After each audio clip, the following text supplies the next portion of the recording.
यह एक कहानी है जो एक छोटे से गांव की है। गांव के एक किनारे पर एक पुराना और खंडहर जैसा घर खड़ा था।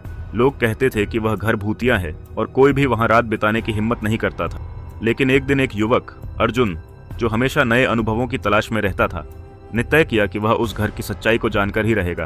अर्जुन ने रात के समय उस खंडहर में जाने का निर्णय लिया। जैसे ही वह घर के पास पहुंचा, उसने देखा कि घर के भीतर से हल्की सी रोशनी आ रही, जो कभी एक कमरे से कभी दूसरे कमरे से आती जाती। यह दृश्य उसे और भी अधिक आकर्षित करता गया। वह धीरे धीरे घर के भीतर दाखिल हुआ और देखता गया कि कमरों में दीवारों पर अजीब सी आकृतियां बनी हुई थीं और हर कमरे में कुछ खामोश आवाजें सुनाई देती थीं। अर्जुन को लगा कि उसे कोई धोखा दिया जा रहा है, लेकिन जैसे जैसे वह आगे बढ़ता गया, वह और अधिक विचलित होता गया। अचानक उसने एक कमरे में देखा जहां एक पुराने लकड़ी के कपाट के पीछे कुछ चमकदार आंखें उसकी ओर देख रही थीं। उसकी धड़कन तेज हो गई। अर्जुन धीरे धीरे कपाट के पास गया और जैसे ही उसने हाथ बढ़ाया, वह कपाट अपने आप खुल गया। इसके पीछे एक छोटा सा सुरंग था और वह सुरंग एक और अंधेरे कमरे में खुलती थी। अर्जुन ने बिना सोचे समझे सुरंग में कदम रखा।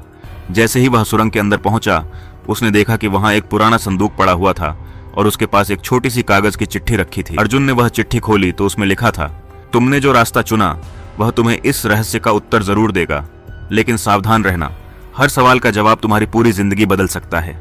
अर्जुन की आंखें चौड़ी हो गईं और वह यह सोचने लगा कि वह अब किस रहस्य के सामने खड़ा था। क्या वह वापस लौटेगा या फिर इसका सामना करेगा?